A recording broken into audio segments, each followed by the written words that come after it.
Buenos días, buenas tardes, buenas noches. Eso dependerá del lugar en el mundo en el cual te encuentres. Este es un nuevo episodio de Entretenimiento a Bordo by Tripper. ¿Cómo estás, Santiago? Muy bien, te olvidaste de decir qué es esto. Un programa. Ah, un programa. Un programa, güey. Ahora me siento cómodo. Ahora te sentís cómodo. Y más cómodo te vas a sentir cuando te diga que es el episodio número 10. Es un episodio clave, de quiebre. Un episodio de quiebre, hito, ¿Y diría. qué Lo escuché episodio? hace poco a Mario Pergolini que dijo, un programa recién tiene sentido si y hacer por lo menos 10. Perfecto. ¿Sabes lo difícil que llegar a 10 programas? Gracias, Mario, aquí estamos. Bueno, acá estamos. Y perdón, Cualquier cosa le llamás. Si te desea un huequito. y cuando sepa cómo festejamos el 10º programa. Porque como el programa anterior tuvimos un récord Guinness. Tremendo el programa anterior. Jaime Viñals, muchas gracias. Mucha repercusión ha tenido ese programa con un montañista épico. Épico, récord, y dije, este programa no puede bajar. No podemos bajar la No, barra. no. Otro récord Guinness vamos a tener el día de hoy. Otro récord Guinness.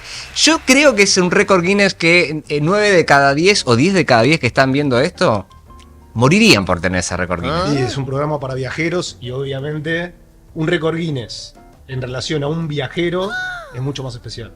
Ese especial es una locura. Especialísimo. Porque ¿cuántos sellos tenés vos en tu pasaporte? No sé, pero... ¿Si completaste una vez un pasaporte? No lo completé. No, tampoco. Siempre tuve que cambiarlo por otro, comprar otro. Iba a decir. Yo creía que Luisito Comunica había viajado. Yo creía que mucha gente había viajado, pero esto que tenemos hoy tira todo lo que estaba en la mesa. Así es. Así que bueno, después de esta pausa, esta presentación, se viene un invitado muy especial.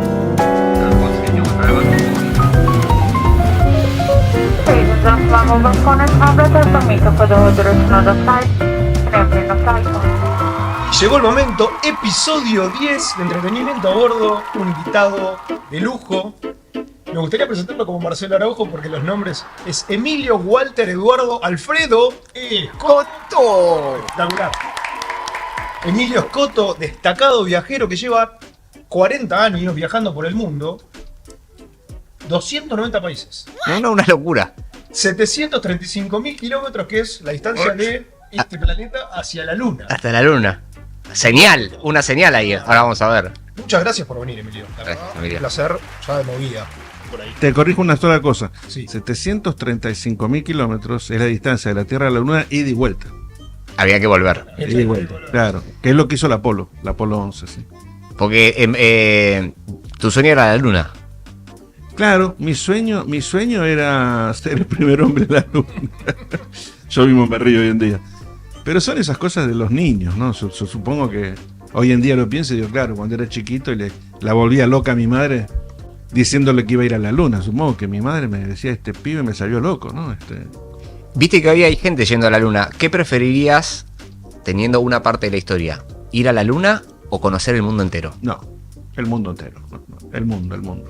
Lo que pasa es que yo a mi madre le dije, y cuando vuelva de la Luna, voy a recorrer la Tierra y voy a crear una carretera. En realidad era por eso, porque mi madre me regaló un libro, un atlas. Y entonces yo le dije, voy a hacer una carretera mía. Se va a llamar Ruta Azul 1. Y creo que la hice, creo que la construí. Vos lograste, en función de eso que imaginabas de chiquito, dar la vuelta al mundo y recorrer todos los países. Y por eso tenés un Guinness. Mostranos qué trajiste, porque vos estás literalmente en el libro Guinness y perpetuo. O sea, siempre vas a estar en el libro Guinness. Yo no diría, no sé si siempre. Bueno, no sé si siempre, porque pero hasta ahora en salís. este mundo raro en el que vivimos, pero sí, cumplí, ustedes cumplen 10 años, yo cumplo 26 años en el récord Guinness, con lo cual el agradecimiento mío a Guinness es eterno. Mi agradecimiento sí es eterno. Guinness son ingleses, ¿ok? Está en Londres, en las afueras de Londres está. Y yo aparecí cuando termino la vuelta al mundo en el 95, en el 96 tuve que viajar a Londres a presentar una serie de documentación y todo, y reunirme con los directivos. Y en el 97 apareció que es el 40 aniversario de Guinness. A ver cuál es Ahí está. con la pirámide, ¿no? ¿Cuál es el récord, digamos, oficial que vos tenés? O que ellos te pusieron. Depende, porque hay años que le cambian el título, ¿no? O sea, un año me pusieron el rey de la carretera. Oficialmente en el 97 salió el mayor viaje de la historia en moto. Ese es el primer récord. Y después el viaje épico. Guinness le fue cambiando a través de los años. Por ejemplo, fue el 2012. Fue al principio de todo, la verdad que es muy bonito porque aparece en una de las primeras páginas. ¿Lo tengo bien enfocado ahí, no? Para el costadito. A ver. Ahí está. Ahí está, claro. Y esa nanita también está en el récord Guinness, la nanita, y ella es la mujer más chiquita del mundo. Y a ella le dieron mi récord, ¿no? Para que lo mostrara, ¿no? ¿Y qué te pidieron? Porque tienen que corroborar. Muy bueno, ¿cómo funciona Guinness? En realidad tú tienes que, cuando logras escribirle y que tu carta llega, que no es fácil porque todo el mundo... Haces una hamburguesa muy grande y ya quieres estar en el libro Guinness. Claro. Te limpiaste los dientes muy rápido y ya quieres estar en el libro Guinness. Entonces es una barrera de fuego que tiene Guinness. Pero tú les tienes que escribir y decirles, yo voy a hacer tal cosa para entrar al récord Guinness. Si ellos ven que es algo que puede interesar y que no hay, entonces te dicen, te aceptan y te imponen ellos una cantidad de condiciones que tú tienes que respetar y que tienes que documentar. Lo más importante es la prueba. Que tú les des todas las pruebas que ellos te exigen. Le erraste una y ya no funcionó, ¿no es cierto? Pero en el caso mío ocurrió algo muy raro, que era otra época, yo partí en el 85, la información no es como hoy en día que tú le mandas un WhatsApp o un mail a Guinness. No era así, una carta por ahí que tardó un año de Argentina. Entonces en realidad Guinness me contacta a mí en el 9º año de viaje. Estaba terminando y Guinness no me contacta a mí, contacta una revista en España donde les escribe una carta y les dice, sabemos que ustedes están en contacto con esta persona y cuando termine el viaje queremos que venga a Londres a hablar con nosotros. Es muy probable que sea la primera persona que haga un viaje así en moto alrededor del mundo.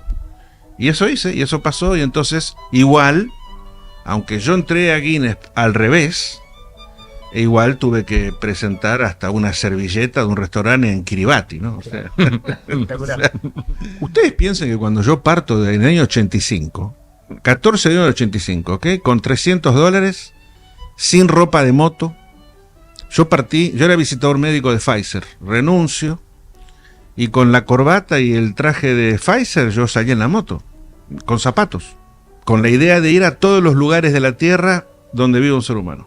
Esa era mi meta, o sea, todos los lugares de la Tierra donde al menos viva un ser humano. Y parto con $300, sin ropa, sin información, no había teléfono, no había tarjeta de crédito, no había nada. Google, no existía Google. Entonces, parto y me llevo... Piensen ustedes, una cámara de fotos que me regaló mi hermana. Mi hermana me dice, ¿no te llevas una camarita? No, si yo no sé ni sacar fotos, le digo. Tomá, me dice, llévate estos dos rollitos. Y empecé a sacar algunas fotos, la guerra de Centroamérica. Y al segundo año de viaje en Europa, en España, una revista me dice, ¿usted escribe? Bueno, escriba tantos renglones, qué sé yo, ni sé lo que era eso. A ver la foto, dice, bueno, a ver. Y publicaron el primer artículo mío en el año 87 en España. Y a España le debo todo. Claro. España me convirtió en escritor, en fotógrafo. Y vos, por ejemplo, en esa época, ¿cómo organizabas el viaje? O sea, ¿qué recursos utilizabas vos, ya sean mapas para trazar, para saber por dónde ibas a pasar y qué necesitabas? Claro, tu pregunta es lógica. O sea, no había ninguna organización, no había nada. Porque tampoco es que podías... Primero, si hubiese habido mapas, yo no los podía comprar igual. Porque en aquella época un mapa en papel costaba fortuna. O sea, partamos de esa base. Y yo no tenía dinero para darme el lujo de comprar mapas. Pero además, no lo sabía. No es que había mapas de Francia. Mapas de Italia, ponele, de Alemania, pero anda a conseguir un mapa de Nicaragua, de El Salvador, eso no existía, de Colombia, no existía eso. Entonces, la organización era inocencia, en realidad era la inocencia de decir, bueno, si yo sigo para allá, a algún lado llegás. y hago 300 kilómetros, van a pasar un montón de cosas, a algún lado voy a llegar. Y si sigo por esta ruta, a alguna frontera voy a llegar. En realidad era como la canción de Serrat, ¿no? Se hace camino al andar, ¿no? Creo que esa, era día por día, era solo por hoy. Y ver qué va pasando y meterte en todas esas cosas. En realidad una cosa buena fue que dije, yo no voy a ser argentino. Yo voy a ser de la nacionalidad donde esté en el país. Y tengo que aprender a hablar, como iba solo.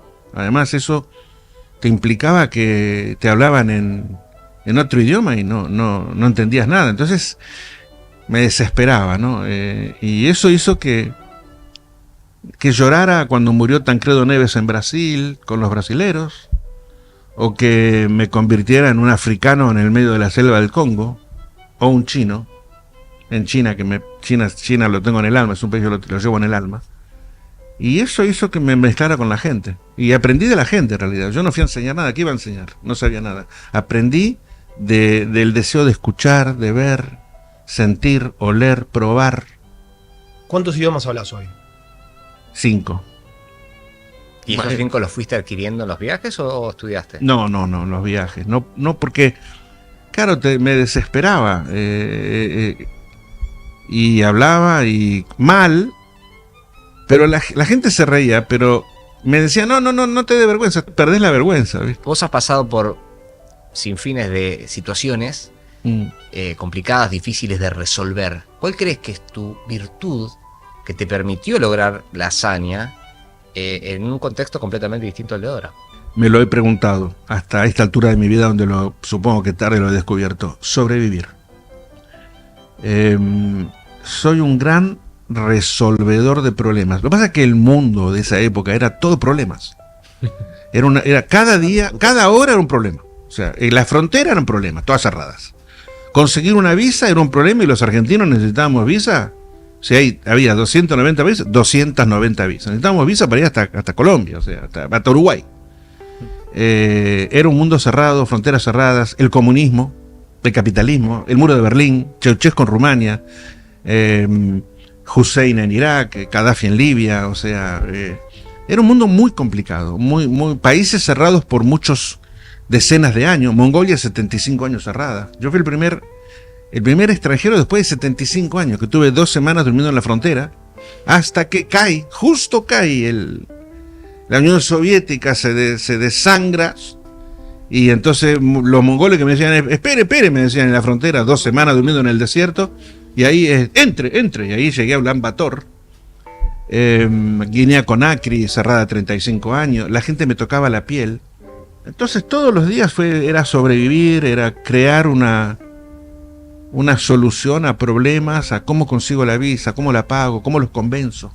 ¿Por qué son 2 vueltas al mundo? Tendría que agregar esto, porque el mundo es muy, muy enorme, ¿no? El norte y el sur, muchos países para el extremo norte, muchos países el extremo sur. No es lo mismo ir a Nueva Zelanda que en el norte ir a la Unión Soviética, ¿no? Entonces, en una primera vuelta al mundo logré hacer más o menos todo lo que es sur y centro del planeta, y en la segunda vuelta al mundo volví casi por arriba de todo, por el norte, pongámosle, haciendo países que además eran las nuevas repúblicas, Kazajstán, Kirguistán, Turkmenistán. Iba explotando la Unión Soviética y van apareciendo provincias que se hacían países, ¿no?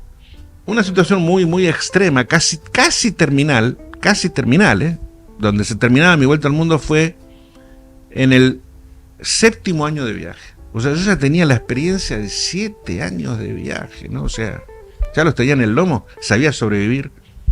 Cuando llego a Hong Kong, un territorio independiente de China, de hecho tenía gobernador inglés, y quiero ir a China porque China justo comenzaba a permitir visitantes, justo comenzaba a dar visa. Okay. No en moto, ni que lo piense, no, solo turista en avión y a Beijing o Pekín, como decimos, punto. Y entonces fuimos a la embajada, me ayudó el cónsul. No. Puede ir en un avión, conocer Pekín y volverse, sin la moto. Y entonces unos chinos motociclistas le dicen al gobierno, miren que ese señor escribe para revistas de Europa, muchas revistas, Inglaterra, lo siguen, a él lo están siguiendo por todo el mundo. Ustedes han confiscado un vehículo, una moto que es famosa en el mundo. Y a él les conviene. Y entonces me dijeron que bueno, que me iban a devolver la moto, que me iban a permitir viajar por todo China solo, que me iban a permitir pagar en dinero chino, que al cambio del dólar en negro era, claro, para mí era una ayuda enorme, ¿no? Sí. Y que podía conocer todo China libre. Wow, te abrieron las puertas. Porque me abrieron todas las puertas y me dijeron, ¿A cambio de algo? sí. Yo tenía que vestirme de rojo, con unos pullovers que ellos me dieron, unos suéteres con los anillos olímpicos. Y yo tenía que escribir en las revistas que yo estaba a favor de que China sea las Olimpiadas Claro, no. del cambio de siglo, del 2000. Sí. El cambio de siglo, del siglo XX al siglo XXI. Beijing 2000, de hecho Claro. la publicidad era Beijing 2000, que no ganó Beijing, ganó Sydney. Sí. Fue Sydney, Australia, el Sí. cambio de siglo.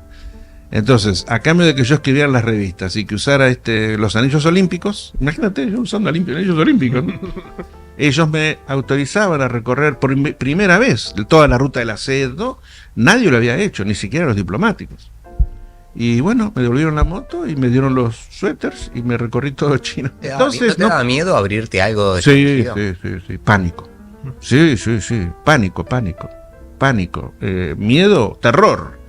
Porque una cosa es decir, me voy a dar la vuelta. Otra cosa es cuando te levantas a la mañana y hay una tormenta y llueve y un frío de loco y no tienes un centavo. ¿Y a dónde vas a ir? ¿A Disneylandia? Sí, familia, cercanos.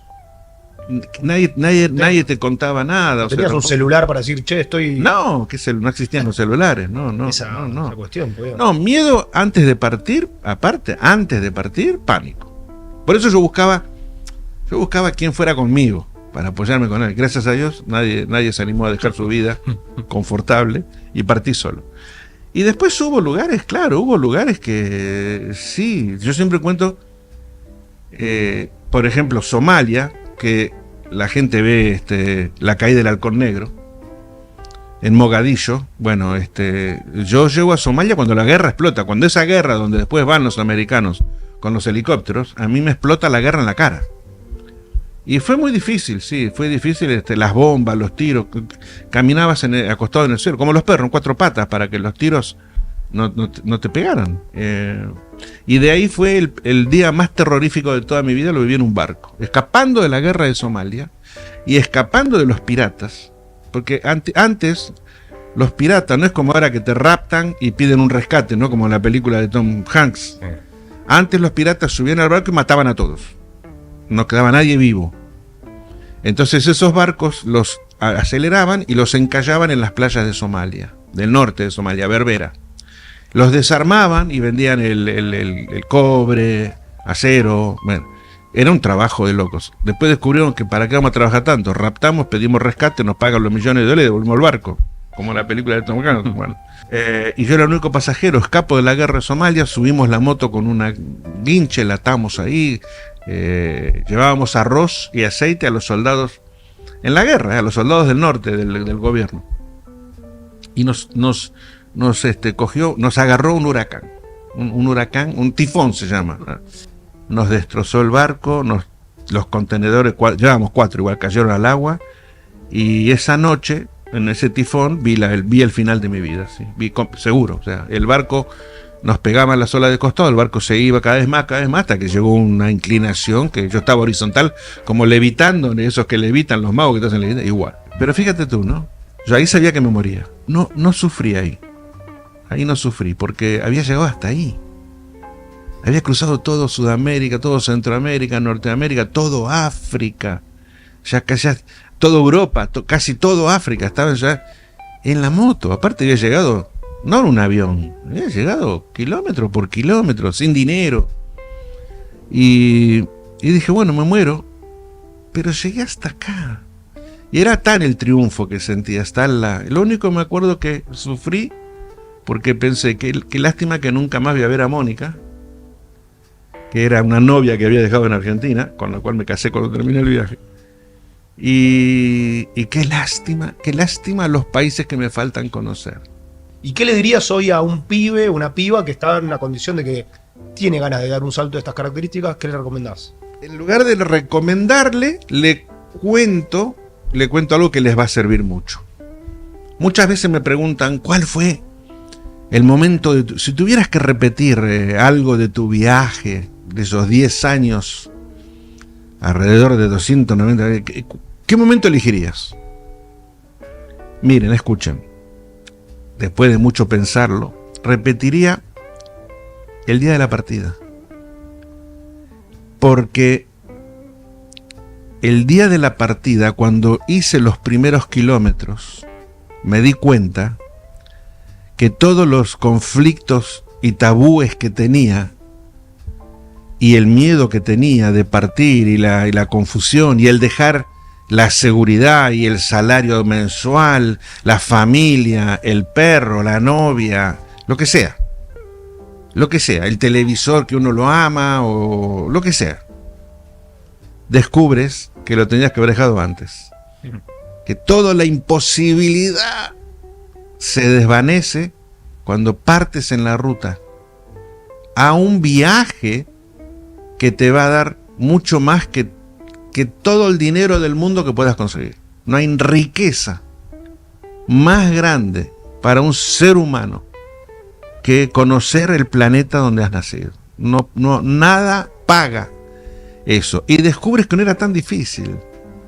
Descubres, y sobre todo hoy en día los argentinos no necesitamos visa, todo el mundo o sea, sí es cierto que no te reciben en todas partes, porque hay tantos viajando, que ya la gente está medio cansada. En el caso mío, claro, había uno solo, entonces todo el mundo quería conocer a ese.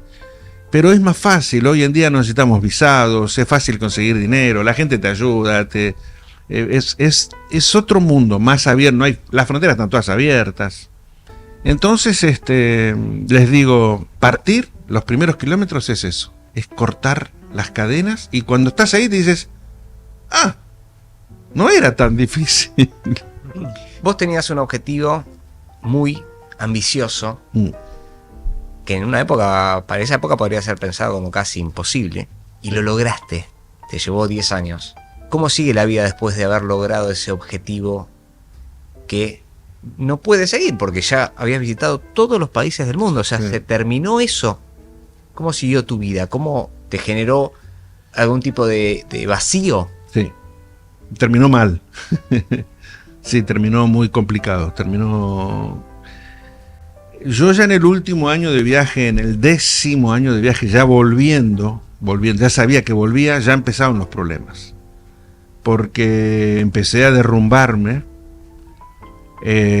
sabiendo que no tenía más a dónde ir, sabiendo que me iba acercando en la segunda vuelta al mundo, me iba acercando, venía bajando por los países del Caribe, Cuba, de hecho que me invitó Castro pagó todo mi viaje a Cuba, Fidel Castro, pero venía tocando todas esas islas del Caribe, las 27 islas caribeñas, Mostic, todas esas. Volvía a Colombia, que era de donde había partido por Centroamérica 10 años antes, volvía a Cartagena de Indias, y de ahí comenzaba a bajar por la ruta que yo no había hecho, que era Ecuador, Perú, Bolivia, Chile, y entrar a Argentina, ¿no? Yo me fui por el otro lado, por Brasil, Venezuela, Colombia. Y sabía, cuando ya estaba volviendo, ya estaba mal, ya venía preocupado, venía estresado, porque se me terminaba la vida en realidad. En realidad era la muerte. ¿Y ahora qué hago? Y efectivamente me destrozó. Si llegué, no me quedé en Argentina, me quedé un mes, que fueron todos los reportajes y me regalaron una moto, ¿de acuerdo? Una Africa Twin. Y me fui a España porque yo tenía un compromiso, que el último desfile se hacía en la Avenida Castellana, en España, era un compromiso. Y el último desfile, el anteúltimo se hizo en Córdoba. Hola, cordobeses. Cuando apagan la moto, yo decidí que la moto nunca más la tenía que usar, nunca más. O sea, que no me correspondía, no era mía, ella había obtenido su libertad propia y su historia propia. Entonces ya no me pertenecía. La moto se cerró para siempre, está en un museo en Estados Unidos, nunca más la usé. Y ahí me encerré un año en California, me fui a California a la casa de un amigo que tenía problemas de drogas, que me dijo ayúdame. Me fui, me encerré en la casa de él, ahí con él, ayudándolo. Y durante un año no salí de un dormitorio, me quedé, no sabía qué hacer con mi vida, no sabía qué hacer, no sabía, hasta creo que había pensado, hoy en día pienso que hasta en el suicidio, o sea. Aparte tenía la cabeza, que era como una computadora, que las pirámides de Egipto, que el Taj Mahal, que los caníbales de Sierra Leona, que los diamantes, que la frontera de tal, que Irán, que Khomeini, que Irak, que era muy bueno, Gaddafi que me ayudó, lástima, o sea, era todo acá adentro, que había que ahora ordenarlo, procesarlo, dividirlo, entenderlo, capitalizarlo incluso. Yo no sabía capitalizar nada, lo único que sabía capitalizar era cómo sobrevivir en el medio de la selva del Congo. Y ahí empecé a hacer un proyecto que se llama Caravana, algunos lo conocen, un proyecto que era un reality show, viajando por el mundo llevando gente con helicópteros. En ese entonces no había drones y costaba una fortuna ese show, no resultó, no lo pude hacer, y que era una especie de Gran Hermano pero viajando por el mundo. Y ahí algo pasó así mágico, digo, ¿y si llevo gente a viajar por el mundo y les muestro lo que vi? ¿Cómo se hace? ¿Cómo se lleva gente a viajar? Uno sabe sobrevivir solo, pero manejar un grupo de gente que los tenés que cuidar además y responderles. Y llevé un grupo a Sudáfrica, Mozambique y Suazilandia. Y respondieron, viste, yo soy medio... No 9, a las 9, no 9 y 2 minutos. No, respondieron bien y ahí largué a hacer viajes a gente de habla hispana, porque me di cuenta que en el mundo a nadie le importaba la gente de habla hispana. Todo el inglés, francés, nadie miraba Sudamérica, menos Argentina todavía. Nunca se te fueron las ganas de viajar, conoces todos los países del mundo. ¿Cuáles tenés ansias por repetir, por volver? Que decís, tengo ganas o extraño o necesito volver a ese lugar. Y yo le agregaría a cuáles no volverías, cuáles ya está, ya suficiente, no. Sí. Hubo países en su momento que dije, acá no vuelvo nunca más, ¿ok? Hubo países que dije, ojalá esto les tiren una bomba atómica, porque eso te pasa, son emociones del momento. Como también encuentras un país que dices, acá viviría, de acá no me quiero ir nunca más. Por ejemplo, Indonesia, Sumatra, Java, Kalimantan, Isla de las Especias, Celebes y Bali. Y entonces ya era mi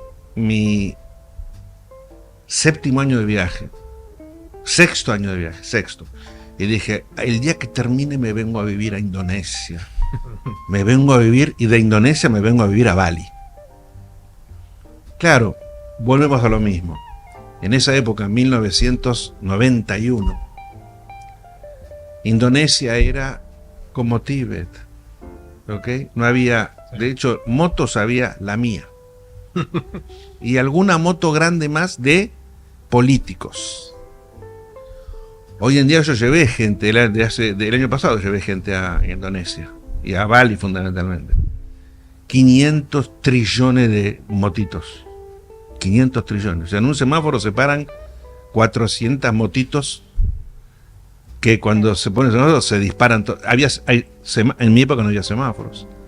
500 millones de turistas, 600 millones de hoteles. Claro, entonces, todos esos lugares que en aquel entonces eran paraísos, hoy en día explotó el turismo. Te irías a vivir ahí, manejar hasta el restaurante te significa una hora, aunque sean 10 cuadras. Entonces cambió el mundo, cambió todo eso. Hoy en día está actualizado así. Es así. Se ganó información, velocidad, se ganó que un balinés está conectado con un argentino o con un americano por medio de la tecnología. Se perdió la magia, en cierta forma. Entonces a uno le cuesta más, pero yo siempre digo, la magia está, búscala, en pequeñas cosas, en las cosas simples. En las cosas simples va a haber magia. Déjala entrar, encuéntrala, disfrútala. ¿Cómo hacías para ir de, no sé, de Indonesia a Bali y todas esas islas de la Polinesia, Melanesia, o sea, Sí, Tuvalu, Kiribati? ¿Cómo hacías con la moto para ir de un lado a otro? Ese también era un problema en aquella época. En aquella época no había tanta conexión. Claro. Tenías que buscar el mecanismo. O sea, primero tenías que decirte, debe haber un mecanismo. Primero tenías que convencerte a ti mismo que un mecanismo hay. ¿Y cómo puedo ir? No, no se puede, señor. Pero no hay, señor. Y le preguntabas a otro, no, señor, no tenemos comunicación con esa isla. Kiribati es un país que tiene 150 metros, lo que sería de Mendoza a Buenos Aires, para que lo entiendan bien, ¿ok? Oeste-este, oeste-oeste, tiene 150 metros, o sea, una cuadra y media. Claro. Eso es un país. ¿Okay? Sí, que la pista de aviones es de una cancha de ancho fútbol. y de largo 25 kilómetros. Es un fideo, un espagueti. Claro, el aeropuerto internacional es una cancha de fútbol. Que cuando viene el avión, sacan los arcos, baja el avión, se va el avión, ponen los arcos y siguen jugando.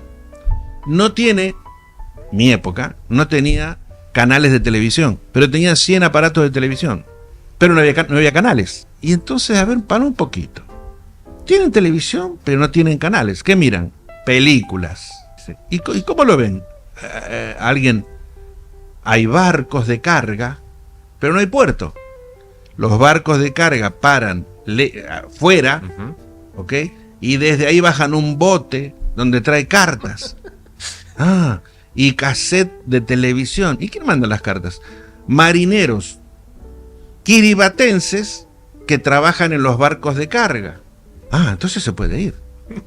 Tengo que convencer a un barco de carga que me levante sin cobrarme, ¿ok? Que me lleve y que me baje la moto de 450 kilos en un bote, que no se dé vuelta al bote y que me lleve hasta la isla. Y después tengo que cerciorarme de que algún barco sepa que estoy acá, en esta isla, y me levante después en un bote que trajo cartas y me lleve a ese barco y me siga llevando a otra isla.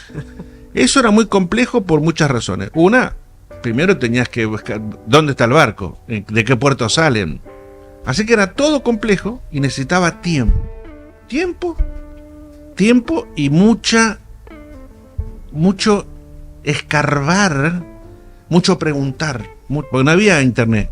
Claro. Mucho preguntar. Hoy cambió todo eso. Hoy en día se promociona Tuvalu, Kiribati, Nauru, Rarotonga, Tonga, Truk, Palau, Saipan. De los 290 países que visitaste, hay como cuáles son los reconocidos por la ONU, después hay algunos que todavía no están reconocidos por otros como estados soberanos. Ese conteo de 290, ¿en función de qué criterios? Bien, claro, mucha gente a veces me pregunta en las redes o discuten entre ellos, yo nunca contesto. Discuten entre ellos que no, pero no puede ser porque hay 196 países, no puede ser, porque, claro. Una cosa es, y todos tienen razón, porque no es algo que se ha logrado definir correcta y concretamente. Una cosa es país y otra cosa es nación. La palabra nación está un poco atada a lo que es Naciones Unidas.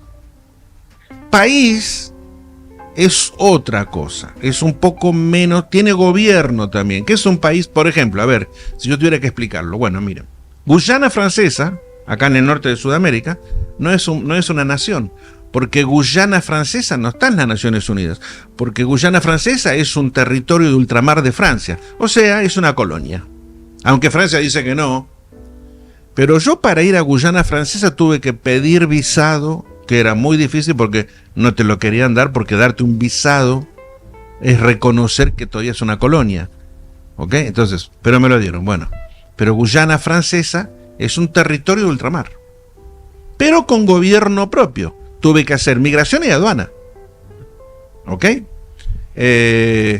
Polinesia Francesa. La capital es Papeete. Polinesia Francesa, cuya capital es Papeete, no es una nación de las Naciones Unidas. Es un país porque es un territorio de ultramar de Francia bajo un ministerio que se llama Dom-Tom.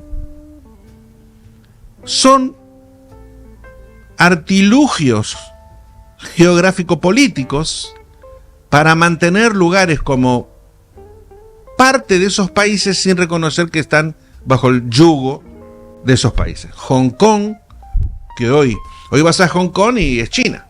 Pero cuando yo fui a Hong Kong tuve que pedir visa a Inglaterra, el permiso especial para que el gobernador de Hong Kong, inglés, me diera el permiso para entrar a Hong Kong. Macao. Sudáfrica, tú que fuiste a Ciudad del Cabo. Sudáfrica, ¿tú dónde vas? Sudáfrica, y ya tienes un país. Ya fuiste a Sudáfrica. Dentro de Sudáfrica hay otro país que se llama Lesoto, que es un país chiquito, rodeado por todo Sudáfrica. Es un país dentro de otro país. Pero para ir a entrar a Lesoto, tienes que hacer visa y tienes que hacer aduana. Lesoto sí es un país de Naciones Unidas. Sí, a pesar de que está... Lesoto, para que la gente entienda, sería como, pongámosle, no mucho más chico, pero sería como Córdoba. Pero es un país. ¿Ok? Bueno. Pero lo que la gente no sabe, y que yo tuve que hacer, pedir permiso, hacer el visado, y pagar el visado y pagar la aduana, es que en Sudáfrica tienes otros países que ni siquiera figuran en Naciones Unidas. Venda, Transkei, Boputaswana, que son tribus que han logrado que Sudáfrica les reconozca cierta independencia. Ellos se consideran nación, es la nación de Buputawenses. Y entonces ellos te ponen una frontera, te ponen la barrera, hay militares, tienen uniforme y te dejan entrar o no te dejan entrar. Tuve que hacer eso. Como Transnistria. Transnistria, ahí tienes, Transnistria, también, muy bien. Islas Fero, o sea, muchos lugares de la Tierra se consideran a sí mismos y lograron hacer, incluso en China. En China muchas de las provincias, digamos así, chinas, son autónomas. Y como provincia autónoma, te pueden pedir su propia documentación para dejarte entrar a Mongolia Interior, por ejemplo, que es una de las provincias de China, ¿no es cierto? Bueno, en mi época había todavía más de todo eso. Entonces, esos son lo que yo llamo, en 290, países reconocidos, no reconocidos, independientes, no independientes, y territorios, islas y atolones de donde vivía un ser humano. En esta búsqueda tuya, ¿hubo algún momento que digas, lo hago por el objetivo, porque realmente fue o está siendo tan complicado que ya ni sé si quiero ir? Nunca me hicieron esa pregunta. Pero el último año fue duro. Otra vez, ya no daba más. 10 años que las visado, que la frontera. ¿Vos pensás que yo dormí un mes en la frontera entre Irán y Turquía porque Irán no me dejaba entrar por Khomeini? 2 semanas en el medio de la selva entre Gabón y Congo, en el medio de la montaña, selva, matando con una varita de una ramita moscas tsetse para que no me piquen, porque si te pica la mosca tsetse te pones a dormir, no te despierta más, matando la mosca tsetse, que son como unas avispas negras, y tirándolas a una gallina que se las comía. Y porque no me dejaban entrar. ¿Por qué no me dejaban entrar? Todo tierra, todo calor, 1000 grados. ¿Por qué no me dejaban entrar en la frontera? Porque era el cumpleaños del gobernador de ese pueblo. Y entonces un mes antes del cumpleaños cierran el país, un mes después lo cierran. O sea, era un mundo verdaderamente de locos, ¿no? Entonces, claro, toda la fuerza, toda la inocencia, partes con toda la inocencia y como un bebé, vas adquiriendo, obviamente, ¿no? Conocimientos. Era otro planeta, era otro mundo, completamente distinto. Y en el último año fue difícil terminar, ¿no? Estaba ya muy cansado, físicamente dolido, o sea, con muchos temas físicos. Hoy en día los estoy pagando. Les conté, la gente que no lo sabe, en septiembre cumplí 70 años. Impresionante. Y los pago en la columna vertebral, sí, grandes problemas ahora estoy viendo a ver si me hago una cirugía, sí. No puedo abandonar viajar porque no sé hacer otra cosa, o sea, no sé hacer otra cosa. Sé escribir y sé viajar, no sé hacer otra cosa. No me pidan a mí que cambie una lamparita. Emilio, podemos estar hablando 10 horas. Yo me veo Yo- hasta mañana si querés, ¿eh? Para mí es muy difícil hacerte la última pregunta porque, bueno, como tu viaje concluye, este encuentro que ojalá haya más, concluye, después de haber recorrido todos los países del mundo, ¿dónde fuiste más feliz?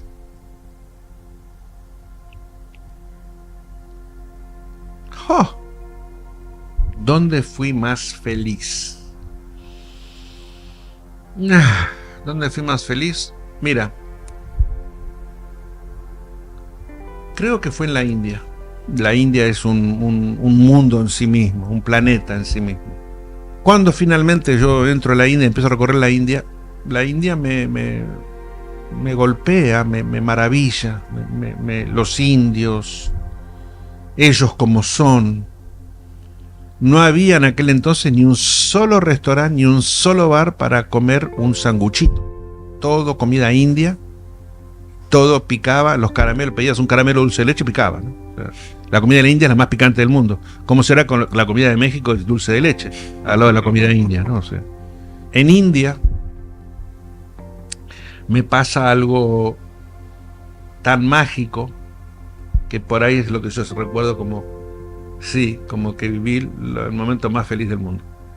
Yo había dejado una novia en Argentina, que le dije, casate, hacé tu vida, tené tus hijos, nunca más me vas a volver a ver probablemente. Mónica Pino, Mónica Elizabeth Pino. Esa Mónica, cuando una vez logro comunicarme gracias a un embajador argentino, en aquel entonces era con operadora al teléfono. Llamala, hace 5 años que no sé nada de ella. Y le hablé y le pregunté, ¿todavía me estás esperando? Sí, yo te voy a seguir esperando en los años que sea, hasta que me digas que no me quieres más. Bueno, Mónica viaja a la India con grandes esfuerzos, vendiendo la máquina de coser, la Singer. Y en la India nos casamos, en el Taj Mahal, que para mí no hay nada que el ser humano haya construido, nada en el planeta como el Taj Mahal. Y ahí nos casamos, en la India, con los indios, con su música, con las flores, las guirnaldas de flores. Se te escapaba la felicidad por los poros. Tenía todo, tenía la vuelta al mundo, andaba en moto, y encima tenía a Mónica, y se sentó conmigo en la moto y viajó conmigo en la moto por India, ¿no? Sí, fue una pregunta, gracias por esa pregunta, sí. Y personas que conocí, personas que, algunos muy conocidos que debo agradecer en su momento por haberme recibido, Mario Vargas Llosa, que escribió una carta muy bonita, que tuvo influencia en mis libros. Mis libros que son estos, yo no hablé Sí, de los a ver, libros. vamos a verlo. Claro, mi libro que es una serie. Netflix está estudiando la posibilidad. Eso te iba a preguntar. Me adelantaste porque Sí, yo te iba a decir sí. esto. A profunda admiración por todo lo que has contado. Y también permitime agregar que cuando hablas de tu virtud, que es sobrevivir, también tu convencimiento. Que para mí eso es un ejemplo. Esto de me pongo una misión y voy para adelante con eso. Y eso, la verdad, para mí es súper admirable. Así que te quería agradecer por haber estado acá, contar tus historias. Me llevas a decir algo más. El ser humano usa hay una palabra que es la palabra más fea que existe en el idioma, en todos los idiomas, que es no. Pero la palabra no es la más usada porque es más fácil decir no que decir que sí. Por ejemplo, en el mundo árabe, que yo aprendí, no tienes que decir. Aunque no tenga un té, sí, gracias, porque Me pasó hace poco. claro, porque claro, ¿cómo le vas a decir que no? No puedes decir que no. Esa palabra no también aplica a otras cosas, a querer hacer algo, pero es muy difícil. O te dicen, no, es imposible, no, como a mí me decían lo del viaje ¿no es cierto? Detrás de 30 no, hay un sí. Tienes que tener la paciencia de luchar contra esos 30 no. Detrás de un año de no, hay un sí. Hay que buscarlo, tener la paciencia, insistir y encontrarlo. Porque siempre hay una puerta. Siempre que tenemos sueños tenemos que ir tras ellos. A mí la vida me la cambió un accidente. Porque yo soñaba con la vuelta al mundo desde chico, pero no tenía dinero, no sabían qué ni cómo, no había información. Y un visitador médico de otra laboratorio me dice, me compré una moto. Me acuerdo que le dije, no, una moto. ¿Querés acompañarme? Lo acompañé y había una foto de la Goldwing. Y esa Goldwing se convirtió en mi casa. Ahí viví 10 años. Un segundo que vi cambió mi vida. Ojo, porque pasa por al lado de todos. sépanlo ver. Gracias. Gracias. Gracias a ustedes, gracias a ustedes. Saludos a todos.